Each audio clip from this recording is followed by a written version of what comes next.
വിഷ്ണു ഭഗവാന്റെ പാദങ്ങൾ ആദ്യമായിട്ട് ഭൂമിയിൽ പതിച്ച ബദരീനാഥ് ക്ഷേത്രത്തിൻ്റെ സമീപത്തായിട്ടുള്ള നാരായണ പർവ്വതത്തിലെ ചരൺ പാതുക എന്ന് പറയുന്ന പവിത്രമായിട്ടുള്ള സ്ഥലത്താണ് നമ്മളുള്ളത്. ഇവിടെ നമുക്ക് കാണാൻ കഴിയുന്ന ഒരു ഗുഹയാണ്. ഈ ഗുഹയ്ക്കുള്ളിലോട്ട് നമ്മൾ കയറുവാണ്. ഇവിടെ ഒരു അഖണ്ഡ ജ്യോതി ഉണ്ടെന്നാണ് പറയുന്നത്.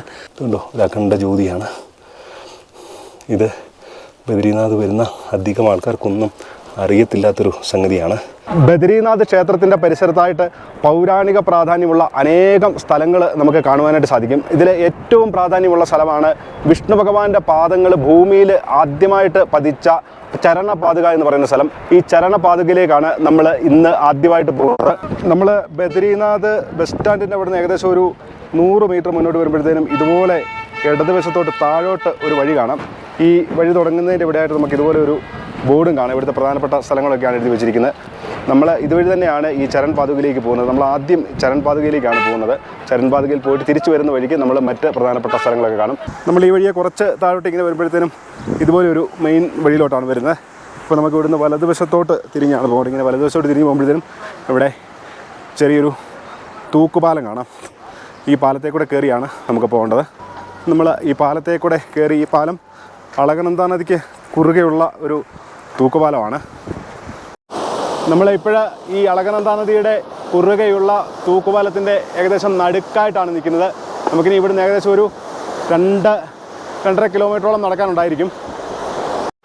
നമ്മൾ നടന്ന ഈ തൂക്കുപാലത്തിൻ്റെ ഇങ്ങേയറ്റത്ത് എത്തിയിരിക്കുകയാണ്. ഇവിടെ നിന്ന് നമുക്കിനി വലതുവശത്തോട്ടാണ് പോകേണ്ടത്. ഇതുവഴി നമ്മൾ മുന്നോട്ട് നടന്നു പോകുമ്പോൾ അനേകം സന്യാസിമാർ ഇങ്ങനെ നടന്നു വരുന്നത് കാണാം. നമ്മളിങ്ങനെ കുറച്ച് മുന്നോട്ട് വരുമ്പോഴത്തേനും ഇതുപോലെ ഒരു ക്ഷേത്രമാണ് കാണുന്നത്. ഇതൊരു ഹനുമാൻ സ്വാമിയുടെ ഒരു ക്ഷേത്രമാണ്. നമ്മൾ ഈ ക്ഷേത്രത്തിലൊക്കെ നമ്മൾ തിരിച്ച് വരുന്ന വഴിക്ക് കയറാം. ഇവിടെ കണ്ടോ, ഇവിടെ വളരെ വലിയൊരു ദേശീയ പതാകയും വെച്ചിരിക്കുന്നത് കാണാം. നമ്മൾ ഈ ക്ഷേത്രത്തിൻ്റെ വെളിയിൽ നിന്ന് തന്നെ ഹനുമാൻ സ്വാമിയോട് പ്രാർത്ഥിച്ച് നമ്മൾ മുന്നോട്ട് പോവുകയാണ്. കണ്ടോ, ഇവിടെ ഇങ്ങനെ അന്നദാനം എന്തോ കാര്യങ്ങളൊക്കെ നടക്കുന്നുണ്ട്. ഇവിടെ നമ്മൾ ഇങ്ങനെ കുറച്ചും കൂടെ മുന്നോട്ട് വരുമ്പോൾ വഴി വീണ്ടും 2ആയിട്ട് തിരിയുന്നത് കാണാം. ഇങ്ങനെ ഇടതുവശത്തോട്ടൊരു വഴിയുണ്ട്. ഇവിടെയും പൗരാണിക പ്രാധാന്യമുള്ള അനേകം സ്ഥലങ്ങളുണ്ട്. നമ്മൾ ആദ്യം ചരൺ പാതുകയിലേക്കാണ് പോകുന്നത്. നമുക്ക് ചരൺ പാതുകയിലേക്ക് പോകാനായിട്ട് ഈ വലതുവശത്തോട്ടുള്ള വഴിയാണ് പോകുന്നത്. ഇവിടെയും ഇങ്ങനെയൊരു ചെറിയ പാലം കാണാം. ഈ പാലത്തെ കൂടെ കയറിയിട്ടാണ് നമ്മൾ നടക്കുന്നത്. ഇത് ഋഷിഗംഗ എന്ന് പറയുന്ന ഒരു നദിയാണ്. മുകളിൽ നിന്ന് ഉത്ഭവിച്ച് വരുന്ന ഒരു നദിയാണ്. ഈ നദിക്ക് കുറുകെയുള്ള ചെറിയൊരു പാലമാണ്. ഈ നദി ചെന്ന് ചേരുന്നത് അളകനന്ദ നദിയിലേക്കാണ് ചേരുന്നത്. നമ്മൾ ഈ പാലമൊക്കെ കടന്ന് കുറച്ച് മുന്നോട്ട് വരുമ്പോഴത്തേനും ഇവിടെ ചരൺ പാതുക മാർഗ്ഗം എന്ന് ഇവിടെ എഴുതി വെച്ചിട്ടുണ്ട്. ചരൺ പാതുകയിലേക്ക് പോകുന്ന വഴി ഇതാണ്. ഇവിടെ ഇങ്ങനെ ചരൺ പാതുക മാർഗ്ഗം എന്ന് പറഞ്ഞ് മുകളിലോട്ടൊരു വഴി കാണാം, ഈ താഴോട്ടൊരു വഴി കാണാം. താഴോട്ടുള്ള വഴിയല്ല നമുക്ക് പോകേണ്ടത്, ഈ മുകളിലോട്ട് കിടക്കുന്ന വഴിയാണ് പോകേണ്ടത്. അപ്പോൾ നമ്മൾ ചരൺ പാതുക മാർഗ്ഗത്തിലേക്ക് കടന്നിരിക്കുകയാണ്. ചരൺ പാതുകയിലേക്ക് പോകുന്ന വഴിയെ നമ്മൾ നടന്നുകൊണ്ടിരിക്കുകയാണ്. നമ്മൾ കുറച്ച് ദൂരം ഇങ്ങനെ മുന്നോട്ട് കയറി വരുമ്പോഴത്തേനും നമുക്ക് ബദരീനാഥ് ക്ഷേത്രത്തിൻ്റെ ദൃശ്യമൊക്കെ ഒരു 100-150 മീറ്റർ ദൂരമായിട്ട് നമുക്ക് ഇവിടെ നിന്ന് കാണാൻ സാധിക്കും. ക്ഷേത്രത്തിൽ നിന്നുള്ള മണിയടി ശബ്ദം വരെ നമുക്ക് ഇവിടെ നിന്ന് കേൾക്കാനായിട്ട് പറ്റും. നമ്മൾ മുന്നോട്ട് ഇങ്ങനെ നടന്നു വരുമ്പോഴത്തേനും ഇവിടെ നാട്ടുകാരുടെ കൃഷി സ്ഥലങ്ങളൊക്കെ കാണാം. ഇതുകൊണ്ട് ഇത് കാബേജ് ആണെന്നാണ് തോന്നുന്നത്. ചെറിയ ചെറിയ കൃഷി സ്ഥലങ്ങൾ കാണാം. നമ്മൾ മുന്നോട്ട് ഇങ്ങനെ കയറി വരുമ്പോഴത്തേനും ഇതുപോലെ വലത്ത് സൈഡിലായിട്ട് ഒരു ചെറിയ ഒരു ആശ്രമം കാണാം. ഇത് മഹാവതാർ ബാബാജിയുടെ ഒരു ആശ്രമമാണ്. നമുക്ക് തിരിച്ചു വരുമ്പം പറ്റിയെങ്കിൽ ഈ ആശ്രമത്തിൽ കയറാം. ഇതിനുള്ളിൽ വീഡിയോ ഒക്കെ എടുക്കാനായിട്ട് അനുവദിക്കുമോ എന്നുള്ള കാര്യം അറിയത്തില്ല. ഇതുകൊണ്ട് ഇവിടെ എഴുതി വെച്ചിട്ടുണ്ട്, മഹാവതാർ ബാബാജി ടെമ്പിൾ എന്ന് എഴുതി വെച്ചിട്ടുണ്ട്. നമ്മൾ ഈ ബാബാജി ആശ്രമത്തിൻ്റെ അടുത്ത് വന്നപ്പോൾ ഇവിടെ 2 സന്യാസിമാരിയ്ക്കുന്നതാണ്. मेरा नाम सचिन भारती है, मेरे गुरुजी का नाम गंगा भारती है। और ये जो आश्रम दिख रहे हैं अब, ये मोनी बाबा आश्रम क्रिया योग आश्रम है। जो हमारे गंगा भारती गुरुजी, जो आपको ऊपर आश्रम दिख रहा है कुटिया, जो ऊपर में सबसे ऊपर में, वहाँ उन्होंने 60 साल तप किया हुआ है। जो ऊपर लाल झंडा दिख रहा है सबसे ऊपर में टॉप में, 60 साल उन्होंने 12 महीने वहीं तप किया हुआ है। फिर उनका जो चेला था मोनी बाबा, फिर उनके लिए यहाँ पे एक छोटा सा आश्रम बना है, क्रिया योग आश्रम। उनको और गंगा भारती गुरुजी को, दोनों को महावतार बाबा के दर्शन उसी कुटिया में हुए। इधर बहुत आदमी, बाहर का आदमी साधना करने के लिए आता है क्या इधर? हाँ, कुछ समय के लिए आते हैं, हम उनको अलाउ करते हैं कुछ दिनों के लिए। तो ऐसे इस नारायण पर्वत की वही महिमा है कि इस नारायण पर्वत में आप जो भी करोगे उसका फल आपको दुगना तिगना चौगुना मिल जाता है. നമ്മൾ ആ സന്യാസിമാരെയൊക്കെ കണ്ട സ്ഥലത്ത് നിന്ന് കുറച്ചും കൂടെ മുന്നോട്ട് വരുമ്പോഴത്തേനും ഇങ്ങനെ ഈ മുന്നിൽ പോകുന്ന ആൾക്കാരൊക്കെ നമ്മളോട് വഴി ചോദിക്കുകയാണ്. നമുക്കും വഴി അറിയത്തില്ല, നമ്മൾ ഇതുവരെ പോയിട്ടില്ലല്ലോ. എന്താണെങ്കിലും ദൂരെയാണ് ഒരാളോട് വിളിച്ച് ചോദിച്ചപ്പം ഈ വഴിയെ തന്നെയാണെന്നാണ് പറഞ്ഞത്. ഇനി അതിലെ ഒരു വഴി കാണുന്നുണ്ട്, വേറെ ഏതോ ഒരു വഴിയുണ്ട് ഇങ്ങോട്ട് വരാനായിട്ട്. അപ്പോൾ ഇങ്ങോട്ടൊക്കെ വരുന്ന ആൾക്കാർ വളരെ കുറവാണ്. ഇവിടെ വരുന്ന ആൾക്കാരൊക്കെ ബദ്രീനാഥ് ക്ഷേത്രവും അതുപോലെ മനാ ഗ്രാമമൊക്കെ കണ്ടിട്ട് തിരിച്ചു പോവുകയാണ് പതിവ്. ശരിക്കും പറഞ്ഞാൽ ഇങ്ങോട്ട് വരാനായിട്ട് ശകലം കൂടെ നല്ല വേറെ വഴി ഉണ്ടായിരുന്നു തോന്നുന്നു. നമ്മളിങ്ങനെ കുറച്ചും കൂടെ മുന്നോട്ട് വരുമ്പോഴത്തേനും ഇതുപോലെ ഒരു മെയിൻ വഴിയിലോട്ടാണ് വരുന്നത്. അപ്പോൾ ഇതെനിക്ക് തോന്നുന്ന ക്ഷേത്രത്തിൻ്റെ അടുത്ത് നിങ്ങാണ്ട് വരുന്ന വഴിയാണ്. ഇങ്ങോട്ട് വരാനായിട്ട് ഈ ചരൺ പാതകയിലോട്ട് വരാനായിട്ട് പല വഴികളുണ്ടെന്നാണ് തോന്നുന്നത്. നമ്മൾ തന്നെ ആ ഭാഗത്തു നിന്നാണ് വന്നത്. ഇപ്പോൾ ഇവിടെ കണ്ടോ, ഹെലികോപ്റ്ററുകൾ അങ്ങോട്ടും ഇങ്ങോട്ടും ഒക്കെ പോകുന്നത് കാണാം. ഇവിടെ ആൾക്കാർക്ക് വരാനായിട്ട് ഹെലികോപ്റ്റർ സർവീസുകളുണ്ട്. ഇത് എവിടെ നിന്നാണ് തുടങ്ങുന്നതെന്നൊന്നും എനിക്ക് വ്യക്തമായിട്ട് അറിയത്തില്ല. അപ്പോൾ ഇതുകൊണ്ട് ഈ വഴി ഇതാണ് മെയിൻ ചരൺ പാതകയിലിട്ട് പോകാനുള്ള മെയിൻ വഴി ഇതാണ്. ഇത് ക്ഷേത്രത്തിൻ്റെ കുറച്ചും കൂടെ അടുത്ത് നിന്നാണ് ഈ വഴി തുടങ്ങുന്നത്. നമുക്കിനി മുന്നോട്ട് ഈ വഴിയെ പോകാം. ഇത് കുറച്ചും കൂടെ കോൺക്രീറ്റ് പാകിയ രീതിയിലുള്ള വഴിയാണ്. നമ്മൾ ഈ വഴിയെ മുന്നോട്ട് പോകുമ്പോഴത്തേന് ഇതുപോലെ വെള്ളം ഒഴുകുന്നത് കാണാം. മുകളിൽ മലനിരകളിൽ നിന്നൊക്കെ ഒഴുകി വരുന്ന നീരുറവയാണിത്. ഇതുകൊണ്ട് ഇവിടെയായിട്ട് നമുക്കിതുപോലെ ഈ വെള്ള നിറത്തിലുള്ള കുറേ പുഷ്പങ്ങൾ കാണാം. ഇത് കണ്ടിട്ട് നമ്മുടെ സൂര്യകാന്തി പോലെയാണ് തോന്നുന്നത്. വെള്ള കളറാണ്. നമ്മൾ കുറച്ച് മുന്നോട്ടിങ്ങനെ കയറി വരുമ്പോഴത്തേനും ഇവിടെ ഇതുപോലെ ഒരു ആശ്രമമാണ് കാണുന്നത്. 2 ചുമല കൊടികളൊക്കെ വെച്ചിട്ട് വളരെ ചെറിയൊരു ആശ്രമമാണ് കാണുന്നത്. ഇവിടെ ഒരു സ്വാമിജി നിൽക്കുന്നതാണ്. നമുക്കിങ്ങനെ അടുത്തോട്ട് വരുമ്പോൾ കാണാം ഇവിടെ ഹനുമാൻ ഗുഫ എന്നാണ് എഴുതി വെച്ചിരിക്കുന്നത്. നമ്മൾ ഈ ഹനുമാൻ ഗുഹയുടെ അകത്തോട്ട് കയറുവാണ്. അപ്പോൾ ഇവിടെ വളരെ ചെറിയൊരു ഗുഹയാണ്. ഇവിടെ ഇങ്ങനെ നമുക്ക് ഇവിടെ 2 മണികൾ കാണാം.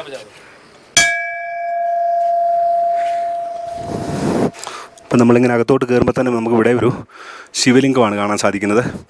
ഈ ശിവലിംഗത്തിന് നേരെ മുൻപായിട്ട് ഒരു നന്ദി ഭഗവാനെ കാണാം. ഇങ്ങനെ ഇവിടെ ശിവഭഗവാന് ധാര ചെയ്യുന്നത് നമുക്ക് കാണാനായിട്ട് സാധിക്കും. അപ്പോൾ ഇതിൻ്റെ ഉള്ളിലോട്ടാണ് ഗുഹ. ഇവിടെ നമുക്ക് ഒരു ത്രിശൂലമാണെന്ന് തോന്നുന്നു. ഇങ്ങനെ ഒരു ത്രിശൂലം കാണാം. ഇവിടെയും നമുക്കൊരു മണി കാണാം. ഇങ്ങനെ ഈ ഗുഹയ്ക്കുള്ളിലോട്ട് നമ്മൾ കയറുമ്പോഴത്തേനും ഇവിടെ ഇതുപോലെ കുറേ അധികം മൂർത്തികൾ കാണാൻ സാധിക്കും. ഇവിടെ ഹനുമാൻ സ്വാമിയുടെയാണ് ഇവിടുത്തെ പ്രധാന വിഗ്രഹം എന്ന് പറയുന്നത്. ठीक है, हनुमान जी है, गणेशा, कार्तिकेय मुरुगन स्वामी, ഇത് ഗണേശനാണ്, ഇത് कार्तिक स्वामी, सालिग्राम नारायण, हनुमान जी, महालक्ष्मी, दुर्गा जी, घंटाकर्ण, कुबेर, क्षेत्रपाल देवता। ഘണ്ടാകരൻ കൊണ്ടുവന്ന घंटाकर्ण, ये घंटाकर्ण, ഇവിടെ ഘണ്ടാകരൻ്റെ ഒരു വിഗ്രഹം കാണാം. घंटाकर्ण क्षेत्रपाल, घंटाकर्ण द्वारपाल के रूप में, भैरव रूप में है। ये अखंड ज्योति जलता रहता है, 15 दीपक, 15 कैंडल बर्निंग आउट टाइम। ഇവിടെ 15 ദീപങ്ങൾ ഫുൾ ടൈം അഖണ്ഡമായിട്ട് ഇങ്ങനെ കത്തിക്കൊണ്ടിരിക്കുകയാണ്. ഇവിടുത്തെ ഈ ഒരു സ്വാമിജിയാണ് നമ്മൾ കാര്യങ്ങളെല്ലാം പറഞ്ഞത്. നമുക്ക് हमारा नाम सुभाष गिरी। നമ്മൾ ഈ ഹനുമാൻ സ്വാമിയുടെ ഗുഹയുടെ ദർശനമൊക്കെ കഴിഞ്ഞിട്ട് വീണ്ടും മുന്നോട്ട് പോവുകയാണ്. നമ്മൾ കുറച്ചും കൂടെ മുന്നോട്ട് കയറി വരുമ്പോഴത്തേനും ഈ ഋഷിഗംഗാ നദി ഇങ്ങനെ മലയുടെ താഴേക്കൂടെ ഒഴുകുന്നത് നമുക്ക് കാണാം. അനേകം ഋഷിമാർ ഈ നദിയുടെ തീരത്തൊക്കെ തപസ് ചെയ്തിട്ടുണ്ട്. അതുകൊണ്ടാണ് ഇതിന് ഋഷിഗംഗ എന്ന് പേര് വരുന്നത്. ഇതുകൊണ്ട് നമുക്ക് ദൂരെയായിട്ട് ബദ്രീനാഥ് നഗരം നമുക്ക് കാണാനായിട്ട് സാധിക്കും. ഏകദേശം ആ ഭാഗത്തായിട്ട് നമ്മുടെ ക്യാമറയുടെ ഏകദേശം നടുഭാഗത്തായിട്ടാണ് ബദ്രീനാഥ് ക്ഷേത്രം ഉള്ളത്. നമ്മുടെ നേരെ മുന്നിൽ കാണുന്നതാണ് നരപർവ്വതം. നമ്മളിപ്പോൾ നിൽക്കുന്നത് നാരായണ പർവ്വതത്തിലാണ്. വിഷ്ണു ഭഗവാന്റെ പാദങ്ങൾ കാണുവാൻ വേണ്ടിയിട്ട് നമ്മൾ നാരായണ പർവ്വതത്തിലൂടെ നമ്മൾ മുന്നോട്ട് യാത്രയായിക്കൊണ്ടിരിക്കുകയാണ്. നമ്മൾ മല കയറാൻ തുടങ്ങിയപ്പോൾ നല്ല ചൂടായിരുന്നു. ഇപ്പം നല്ല തണുത്ത കാറ്റ് അടിക്കുന്നുണ്ട്. അങ്ങ് ദൂരെയായിട്ട് ചെറുതായിട്ട് മഴക്കാറ് കാണുന്നുണ്ട്. ഇന്നലെ വൈകുന്നേരം ചെറുതായിട്ട് ഇവിടെ മഴ തുളിയായിരുന്നു. എന്തായാലും നമുക്ക് പോയിട്ട് വരുന്നിടം വരെ ഭഗവാന്റെ അനുഗ്രഹം കൊണ്ട് മഴയൊന്നും പെയ്യുകയില്ല എന്ന് വിശ്വസിക്കാം. ഇവിടെ നമ്മളെന്നാളും ആവശ്യത്തിന് വെള്ളമൊക്കെ ആയിട്ടാണ് വന്നത്. പക്ഷേങ്കിൽ ഇവിടെ വെള്ളമൊന്നും ഇല്ലെങ്കിലും കുഴപ്പമില്ല. ഇങ്ങനെ പല സ്ഥലങ്ങളിൽ നമുക്ക് ചെറിയ ചെറിയ ജലധാരകൾ കാണാനായിട്ട് സാധിക്കും. ഇതുകൊണ്ട് ഇവിടെ ഇങ്ങനെ പല വഴികളാണ് കാണുന്നത്. നമ്മളിനി തിരിച്ചു പോകുമ്പം മിക്കവാറും നമ്മൾ വന്ന വഴിയൊന്നും പോകാൻ പറ്റുമെന്ന് തോന്നുന്നില്ല. വഴി തെറ്റി എവിടെയെങ്കിലുമൊക്കെ ചെല്ലുമെന്ന് സംശയമുണ്ട്. എന്നാലും ക്ഷേത്രത്തിൻ്റെ അടുത്തോട്ടേ ചെല്ലുകയുള്ളൂ. ഇവിടെ നമ്മൾ മുകളിലോട്ട് കയറി വരുമ്പോഴത്തേനും അതിഭയങ്കരമായിട്ടുള്ള കാറ്റാണ്, ശക്തമായിട്ടുള്ള തണുത്ത കാറ്റാണ്. അതുകൊണ്ട് നമ്മളിങ്ങനെ കുറച്ച് മുന്നോട്ട് വന്നപ്പോഴത്തേനും ഇവിടെ കുറച്ച് പൂക്കൾ കണ്ടതാണ്. ഞാൻ സാധാരണ ഇങ്ങനെ പൂക്കളൊന്നും പറിച്ചെടുക്കുന്നതല്ല. ഈ ഒരു ചുവന്ന പൂ കണ്ടോ, താമരപ്പൂവിൻ്റെ ആകൃതിയിലുള്ള ഒരു പൂവാണ്. നമ്മൾ മുന്നോട്ട് വരുമ്പോഴത്തേനും ഇവിടെ ഇങ്ങനെ ഒരു ആശ്രമം പോലെയുള്ളൊരു സംഗതിയൊക്കെയാണ് കാണുന്നത്. ഇവിടെ എഴുതി വെച്ചിട്ടുണ്ട് ചരൺ പാതുക 500 മീറ്റർ എന്ന് എഴുതി വെച്ചിട്ടുണ്ട്. ഇവിടെ ഇങ്ങനെ എഴുതി വെച്ചിട്ടുണ്ട് പവിത്രസ്ഥാന ഗംഗാ ഗുഫ. ഇവിടെ ഗുപ്ത ഗംഗ എന്ന് പറഞ്ഞുകൊണ്ട് നമുക്ക് ഇതിന് താഴെയായിട്ട് ഗംഗാ നദിയുടെ ഒരു ധാര കാണാമെന്നാണ് പറയുന്നത്. അതാണ് ഇവിടെ എഴുതി വെച്ചിരിക്കുന്നത്, ഗുപ്ത ഗംഗ എന്ന് എഴുതി വെച്ചിരിക്കുന്നത്. ഇവിടെയുള്ള ഈ ഗുഹയിലേക്ക് ഇറങ്ങിപ്പോകാനായിട്ട് കഷ്ടിച്ച് ഒരാൾക്ക് ഇറങ്ങിപ്പോകാനായിട്ടുള്ള ഒരു വലിപ്പമേ ഉള്ളൂ ഈ ഗുഹയ്ക്ക്. ഞാൻ എന്താണ് ഈ ഗുഹയ്ക്ക് ഉള്ളിലേക്ക് ഇറങ്ങുവാണ്. നമുക്കിവിടെ താഴോട്ട് ഇറങ്ങി വരുമ്പോഴത്തേനും ഇതുപോലെ ഒരു ശിവലിംഗവും ഒരു ത്രിശൂലം അതുപോലെ 1-2 മൂർത്തികൾ കാണാം. ഇവിടെ ചില ആൾക്കാരെ കൊണ്ട് പൈസ ഇട്ടിരിക്കുന്നത് കാണാം. അതുപോലെ തന്നെ ഇവിടെ നമുക്ക് താഴെയായിട്ട് ഇവിടെ ഇങ്ങനെ ഗംഗാനദിയുടെ ഒരു പ്രവാഹമാണെന്നാണ് പറയുന്നത്. താഴേക്കൂടെ ഒഴുകുന്നത് നമുക്ക് കാണാം, ഭൂമിക്കടിയിലൂടെ ഒഴുകുന്നത്. അവിടെ നമുക്കൊരു ചെറിയ ഇതുപോലെ ഒരു മൊന്തയും ഒരു ചങ്ങലയിട്ട് വെച്ചിട്ടുണ്ട്. അതെടുത്ത് നമുക്ക് ശിവലിംഗത്തിൽ ഇങ്ങനെ അഭിഷേകം ചെയ്യാനായിട്ടുള്ള സൗകര്യമുണ്ട്. ഗംഗയിൽ ഇറങ്ങി അവിടെ ശിവഭഗവാന് അഭിഷേകമൊക്കെ ചെയ്ത് നമ്മൾ വീണ്ടും ചരൺ പാതുകയിലിട്ട് മുന്നോട്ട് നടക്കുവാണ്. ഇവിടുന്ന് ഇനി 1/2 കിലോമീറ്ററേ ഉള്ളെന്നാണ് നമ്മൾ ആ ഗുപ്തഗംഗയുടെ അവിടെ എഴുതി വെച്ചിരിക്കുന്നത് കണ്ടത്. നമ്മൾ ചരൺ പാതുകയിൽ എത്തിയെന്നാണ് തോന്നുന്നത്. ഞാനും ആദ്യമായിട്ടാണ് ഈ സ്ഥലത്ത് വരുന്നത്. ഇവിടെ കുറേ കൊടികളും ചെറിയ ചെറിയ കുടീരങ്ങളും ഒക്കെ കാണാം. നമ്മളങ്ങനെ ചരൺ പാതുകയോട് അടുത്തുകൊണ്ടിരിക്കുകയാണ്. ഇവിടെ നമുക്കിങ്ങനെ ഒരു ചെറിയ കല്ല് കൊണ്ട് ഉണ്ടാക്കി വെച്ചിരിക്കുന്ന ഒരു ശ്രീകോവിൽ പോലെ ഒരു സംഗതി കാണാം. നമ്മൾ സാവധാനം മുന്നോട്ട് നീങ്ങിക്കൊണ്ടിരിക്കുകയാണ്. വളരെ കുറച്ച് ആൾക്കാർ മാത്രമേ ഉള്ളൂ ഇവിടെ. ചെറുതായിട്ടൊരു മഴക്കോളൊക്കെ കാണുന്നുമുണ്ട്. നമ്മളിങ്ങനെ മുന്നോട്ട് വരുമ്പോഴത്തേനും ഇവിടെ എഴുതി വെച്ചിരിക്കുന്നത് കാണാം, Neelakanta base camp. Neelakanta base ക്യാമ്പിലേക്ക് പോകാനായിട്ട് ഇവിടുന്ന് 7 കിലോമീറ്ററാണ് എഴുതി വെച്ചിരിക്കുന്നത്. നമ്മുടെ നേരെ മുന്നിലായിട്ട് നീലകണ്ഠ പർവ്വതമാണുള്ളത്. പക്ഷേങ്കിൽ നമുക്കിപ്പം മേഘം കാരണം നമുക്ക് പർവ്വതം കാണാനായിട്ട് പറ്റുന്നില്ല. നേരെ മുന്നിലായിട്ട് ഇവിടെ ചരൺ പാതുകയുടെ മഹാത്മ്യമൊക്കെ എഴുതി വെച്ചിരിക്കുന്ന ഒരു ബോർഡ് കാണാം. നമുക്ക് അതും ഒന്ന് നോക്കാം. ഇവിടെ ഈ ബോർഡിൽ ഈ ചരൺ പാതുകയുടെ മഹാത്മ്യം ഇങ്ങനെ ഹിന്ദിയിൽ എഴുതി വെച്ചിട്ടുണ്ട്. ഇവിടെ ഇരുന്ന് മന്ത്രജപം നടത്തിയാൽ, അതായത് ഒരു മാല മന്ത്രം ഇവിടെ നിന്ന് ജപിച്ചു കഴിഞ്ഞാൽ 100 ഇരട്ടി ഫലം ലഭിക്കുമെന്നാണ് പറയുന്നത്. അതുപോലെ തന്നെ ഇവിടെ ഇരുന്ന് വിഷ്ണു സഹസ്രനാമം ഒരു പ്രാവശ്യം ജപിച്ചു കഴിഞ്ഞാൽ 1000 പ്രാവശ്യം വിഷ്ണു സഹസ്രനാമം ചെല്ലുന്ന ഫലമാണെന്നാണ് ഇവിടെ എഴുതി വെച്ചിരിക്കുന്നത്. ഇങ്ങനെ ഈ ചരൺ പാതുകയുടെ മഹാത്മ്യമാണ് ഇവിടെ പൂർണ്ണമായിട്ട് എഴുതി വെച്ചിരിക്കുന്നത്. നമുക്കിനി ചരൺ പാതുകയുടെ ദർശനത്തിന് പോകാം. ഇവിടെ ചെറുതായിട്ട് മഴ തൂളാൻ തുടങ്ങിയിട്ടുണ്ട്. അപ്പോൾ എന്താണ് ഇത് കണ്ടോ, ഇവിടെ ഇങ്ങനെ വരുന്ന ആൾക്കാർക്കൊക്കെ സൗജന്യമായിട്ട് ഇങ്ങനെ ഹെർബൽ ടീ ഇവിടെ എടുത്ത് കുടിക്കാനായിട്ടുള്ള സൗകര്യമുണ്ട്. ഇങ്ങനെ ഇവിടെ വെച്ചിട്ടുണ്ട്. അപ്പോൾ ഇതാണ് ചരൺ പാതുക എന്ന് പറയുന്നത്. ഇത് വളരെ വലിയൊരു ശിലയാണ്. ഇവിടെ എഴുതി വെച്ചിട്ടുണ്ട് ചരൺ പാതുക ശില എന്ന് ഇവിടെ എഴുതി വെച്ചിട്ടുണ്ട്. അതുപോലെ ഇവിടെ നമുക്ക് ഭഗവാന് അർപ്പിച്ചിരിക്കുന്ന പ്രസാദങ്ങളൊക്കെ കാണാം. ഇതാണ് ഭഗവാൻ വിഷ്ണു ഭഗവാന്റെ പാദങ്ങൾ ആദ്യമായിട്ട് ഭൂമിയിൽ പതിഞ്ഞ പവിത്രമായിട്ടുള്ള സ്ഥലമാണ്. നമുക്ക് ഇവിടെ ഒരു അഖണ്ഡ ജ്യോതി ഉണ്ടെന്നാണ് അറിയാനായിട്ട് സാധിച്ചത്. അപ്പോൾ നമുക്കിങ്ങനെ കുറച്ച് മുന്നോട്ട് വരുമ്പോഴത്തേനും ഇവിടെ എഴുതി വെച്ചിട്ടുണ്ട് അഖണ്ഡ ജ്യോതി ദർശനം എന്നിവിടെ എഴുതി വെച്ചിട്ടുണ്ട്. അപ്പോൾ ഇവിടുന്ന് 10 മീറ്ററാണ് കാണിച്ചിരിക്കുന്നത്. നമ്മൾ സാവധാനം ഈ അഖണ്ഡ ജ്യോതി കാണാനായിട്ട് നമ്മൾ നേരെ മുന്നോട്ട് പോവുകയാണ്. ഇങ്ങോട്ടൊന്നും കൂടുതൽ ആൾക്കാരൊന്നും വരുന്നതായിട്ട് കാണുന്നില്ല. താഴെ അവിടെയൊക്കെ കുറച്ച് ആൾക്കാർ നിൽപ്പുണ്ട്.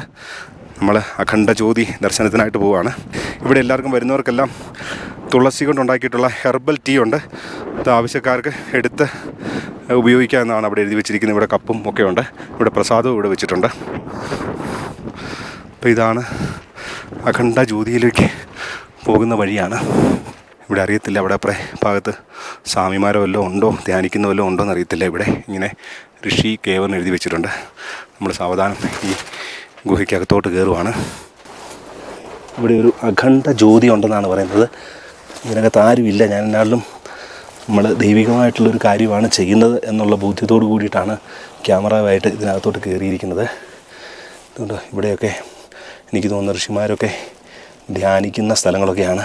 ഇവിടെ എന്താണേലും ഒരു ലൈറ്റ് കത്തിച്ച് വെച്ചിട്ടുണ്ട്. ഇതിൻ്റെയൊക്കെ മുകളിലൊക്കെ ചിലപ്പം സ്വാമിമാരൊക്കെ ധ്യാനിക്കുന്ന സ്ഥലങ്ങളൊക്കെ ആയിരിക്കും. അതുകൊണ്ട് ഇവിടെ ഒരു അഖണ്ഡ ജ്യോതി നമുക്ക് കാണാൻ സാധിക്കും. ഇതുണ്ടോ, ഒരു അഖണ്ഡ ജ്യോതിയാണ് ഇത്. ബദ്രീനാഥ് വരുന്ന അധികം ആൾക്കാർക്കൊന്നും അറിയത്തില്ലാത്തൊരു സംഗതിയാണ്. ഓം നമോ ഭഗവതി വാസുദേവായ, ഓം നമോ ഭഗവതി നാരായണായ. അഖണ്ഡ ജ്യോതി ദർശനമൊക്കെ കഴിഞ്ഞിട്ട് തിരിച്ചിറങ്ങുവാണ്.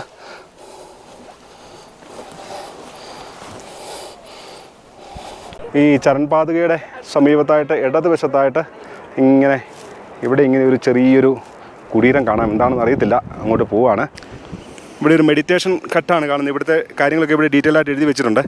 നമ്മൾ ഇതിനകത്തോട്ട് ഒന്ന് പോവുകയാണ്. നമ്മൾ ഈ ഗുഹയ്ക്കകത്തോട്ട് കയറുവാണ്.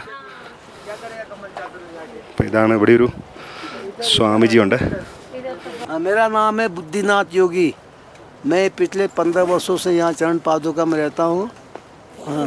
और यहाँ पे जो है एक विशेष अनुष्ठान चलता है जो अखंड ज्योत है गुफा के अंदर, उसका विशेष यहाँ भंडारा है और बटुक भोजन जो छोटे छोटे बच्चे आते हैं, और साथ में यात्रियों का भी भोजन प्रसाद यहाँ बनता है. एकादशी के दिन विशेष पर्वों पर ही विशेष कार्यक्रम होते रहते हैं यहाँ पे. ഈ ചരൺ പാതകയെക്കുറിച്ചിട്ട് പറയുന്നത് വിഷ്ണു ഭഗവാന് ഭൂമിയിലേക്ക് വന്നപ്പോൾ ആദ്യമായിട്ട് ഭഗവാന്റെ പാദങ്ങൾ പതിച്ചത് ഇവിടെയാണെന്നാണ് പറയുന്നത്. അതുപോലെ തന്നെ ശ്രീകൃഷ്ണ ഭഗവാന്റെ സ്വർഗാരോഹണത്തിന് ശേഷം ഉദ്ധവര് ഭഗവാന്റെ മെതിയടികളുമായിട്ട് ഇവിടെ വന്നിരുന്ന് ഈ നാരായണ പർവ്വതത്തിൽ ഇവിടെ വന്നിരുന്ന് ധ്യാനിക്കുകയും പ്രാർത്ഥിക്കുകയും ജപിക്കുകയും ഒക്കെ ചെയ്തു എന്നാണ് പറയുന്നത്.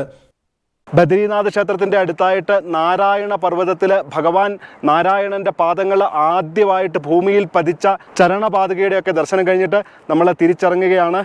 ചാനൽ സബ്സ്ക്രൈബ് ചെയ്യാതെ വീഡിയോ കണ്ടുകൊണ്ടിരിക്കുന്നവർ ദയവായിട്ട് ചാനലൊന്ന് സബ്സ്ക്രൈബ് ചെയ്യുക. നമ്മൾ ബദരീനാഥിൻ്റെ പരിസരത്തായിട്ടുള്ള മറ്റ് തീർത്ഥസ്ഥാനങ്ങളൊന്നും ഉൾപ്പെടുത്തിയിട്ടില്ല. അടുത്ത വീഡിയോയിൽ അതൊക്കെ ഉൾപ്പെടുത്തുന്നതായിരിക്കും. അപ്പോൾ എല്ലാവരും വീഡിയോ ഇഷ്ടപ്പെട്ടെങ്കിൽ ലൈക്ക് ചെയ്യുക. നിങ്ങളുടെ അഭിപ്രായങ്ങളും നിർദ്ദേശങ്ങളും ഒക്കെ കമൻറ്റായിട്ട് രേഖപ്പെടുത്തുക. എല്ലാവർക്കും നമസ്കാരം.